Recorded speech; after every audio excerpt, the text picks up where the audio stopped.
Hey guys, Robert Rivera here with Trend Training Academy, and this is weekly recap number 42. I apologize in advance if you hear me hawking and coughing. Something got me this week, and I thought it might be corona, but I went ahead and got checked, and it wasn't. So just some upper respiratory infection, which I'm dealing with at the moment. Possibly what Jay and Joe got, even though I'm all the way here in Miami. It's kind of weird, but it did get me. So I apologize if you hear me do some of that. And I'm not in my customary office because I'm just much more comfortable over here. So, so here we go. Let's talk about what happened this week. Not a lot of setups went out this week. Let me go ahead and see if I can do this way. Yep, not a lot of setups went out this week. There were a lot of news, as you already know, and also we were not feeling well, so that kind of affected how many of these went out. But there was still some pretty good action. Okay, so this is GBP USD. We see it nicely wedged right in here, and price stuck right in between. And we're looking for anything that breaks to the outside, break to the upside. What I'm going to tell you up front, man, is that we had a whole bunch of fake outs this week, and specifically when it comes to gold, I think I'm going to be looking specifically for the fake out from now on. I think gold respects zones very well, and it's easier to put a stop loss below the wicks and not worry about it much. So you're going to see what I mean here in just a minute. Okay, so this is again, this is GBP USD, the first trade of the week. This is Monday, and these are the results. Fake out to the bottom, comes back inside. Once it comes back inside, right, you take that first entry right around here, and it gave you about 32 pips fake out. For those of you who don't know about the fake out strategy, please go ahead and check out the video. The video is called The Fake Out in my beginner section. It will be quite informative. And this week we have our very first fake out that didn't work out to at least 15, 20 pips. We're going to talk about it here in just a minute. Okay, here we go. Next one. This is gold. This one I put in the community. Um, Again, I'm a little leery of putting gold in the official setups. I think I might be going forward and doing it here pretty soon. But depending on the action, it just makes it hard for new traders to trade gold because they're looking for the regular breakout and retest, and usually gold gives a lot of fake outs. So that's one of the reasons why I may not put it in the official setup, but I will put them in the gold setup for those of you who are a little more gold tab. Those of you who are a little more sophisticated, a little more advanced, perhaps you can take advantage of these. Okay, these are the results.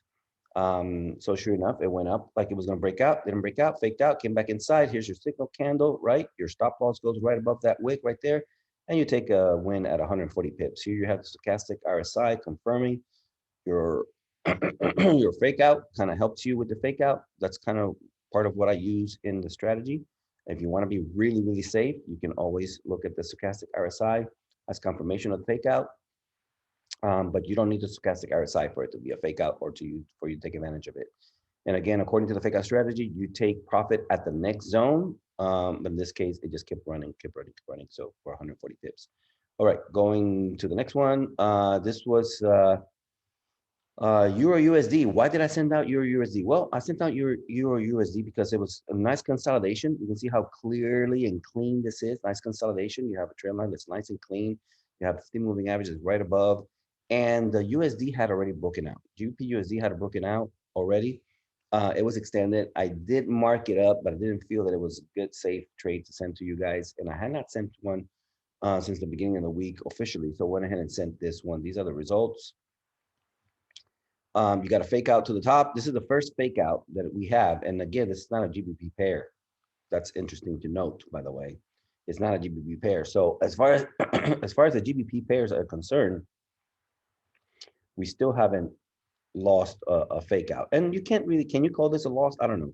It gave 10 pips and then that was the end of it. Okay. So it didn't quite give you the 15, 20 pips that it should have given you. I mean, it did stop at a zone. This is the zone that it created afterwards, after this consolidation up here, but I did not want to make the zone up here. I just felt like that was just too aggressive on a pair that I don't know as well.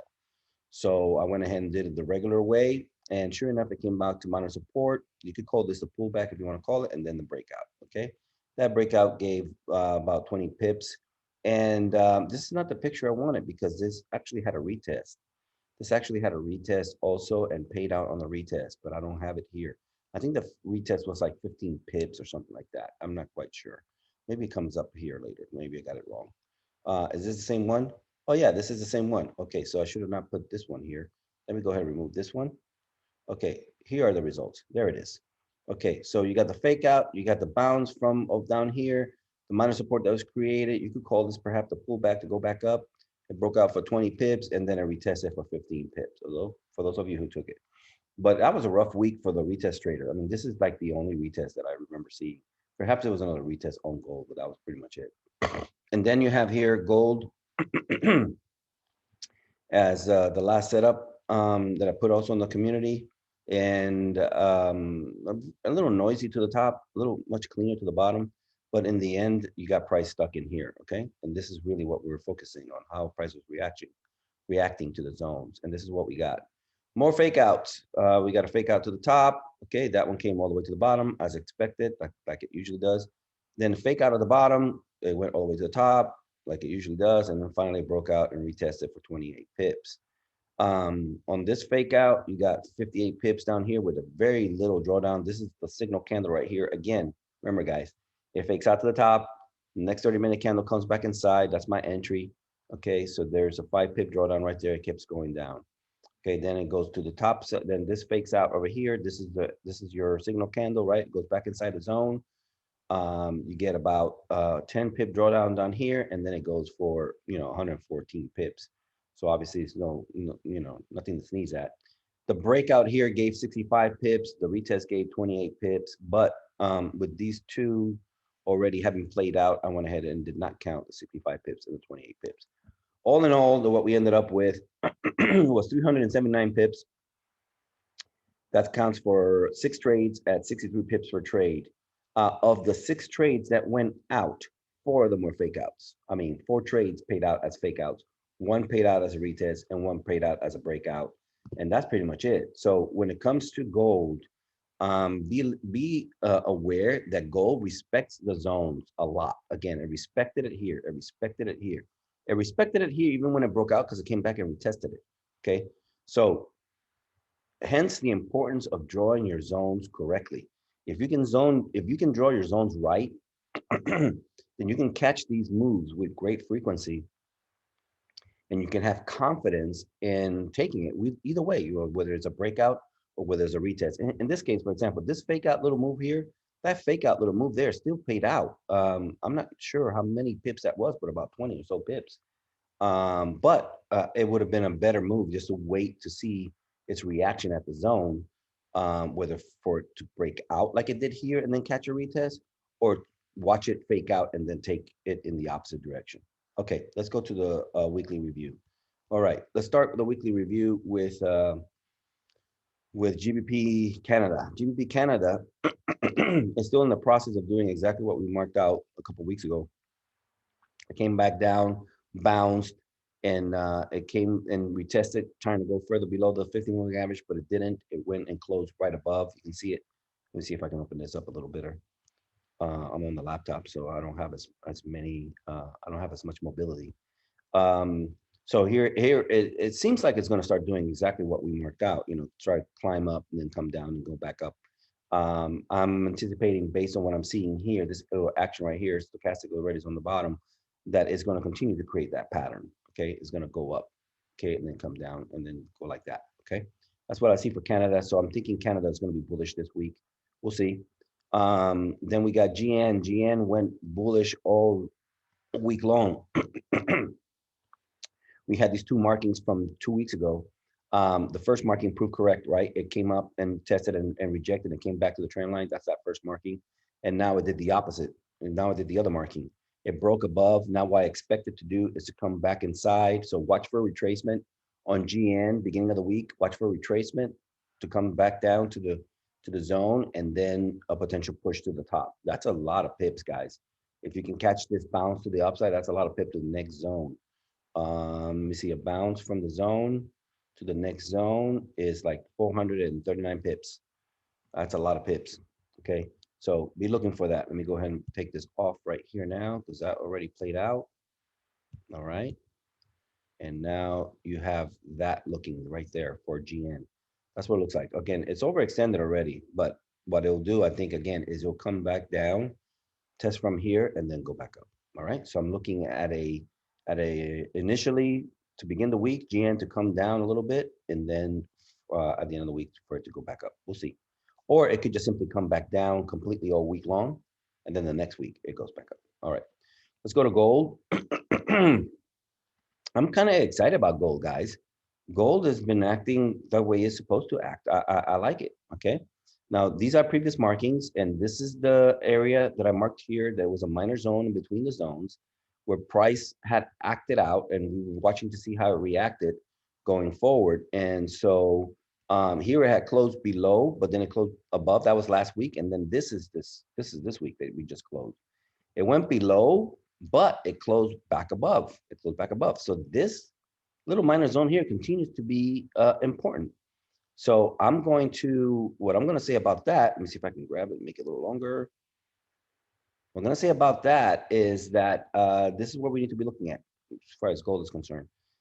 See how it reacts here. It is bearish right now, or it closed bearish, but it did close above the line. It came down below and it closed back above the line. So watching how it reacts here, we could see another wick coming from below. And if it wicks out again and goes back above, we may be looking at a bullish move going all the way to the next zone. Okay. If it doesn't do that and closes below, then we're looking at a reversal, right? We're going to look at a something like this. Let me see if I can do this. Something like this. All right. I know this is taking longer than I want it.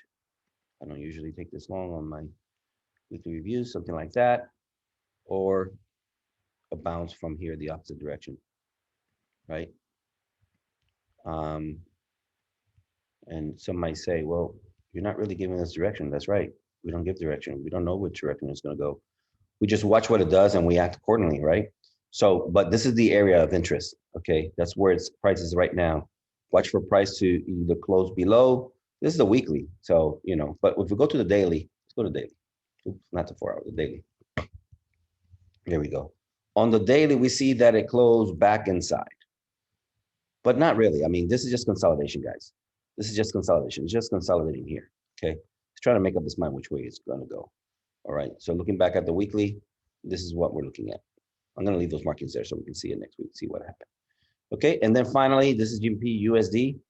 And for those of you who ask, I don't do GBP JPY because it's similar to, it's almost the same as GBP USD. And I don't do GBP AUD because Joe usually does the analysis on that. All right. So this is, excuse me, guys. So this is what we ended up with this week. If you take notice, it's respecting this zone from wherever we're back in 2018 is still dealing with that right there, consolidating basically. It broke down for a minute and then it came back inside. So it's not really outside the zone yet, not just yet, okay? It looks bearish, especially after these rejections over here, but this strong rejection from the bottom may make this continue to go up. Again, remember that it is extremely bullish. All this is bullish. It could come down significantly. Let's go ahead and do this like this. See, that's not perfect, but we'll use it. It could come all the way down over here below the 50 moving average, the golden zone, and it still be bullish. All right. So keep that in mind when you consider that. Yeah, it may be doing a bearish move now, but overall it is bullish. Let's look at the daily. Okay, the daily already started curling back up. Okay, the daily closed below the 50 though. Okay, we'll see what happens here. We'll see what happens. It's going to have a hard time climbing that 50 because this is the 50 daily. If it rejects there, where we could look at a nice little drop. Let's see, where could it drop to? Wow, that's a lot of noise. That's a lot of noise. There's a lot of noise here. It's going to have a hard time coming down below that. Okay, it may consolidate here for a little while. We'll see. On the daily, the stochastic RSI is already at the very bottom and looking like it's starting to curl back up. So perhaps we're going to have a push to the upside. I still think it's going to have a hard time doing either one. That's a lot of noise at the top. That's a lot of noise at the bottom. We may see some consolidation here for a little bit before it decides which way to go. Okay, that's the end of it, guys. I'm done. Again, if there's anything that you want me to review in the future, just let me know. That would be beneficial to you. And I hope you find this helpful. Again, Robert Rivera signing out. God bless you guys. Love you.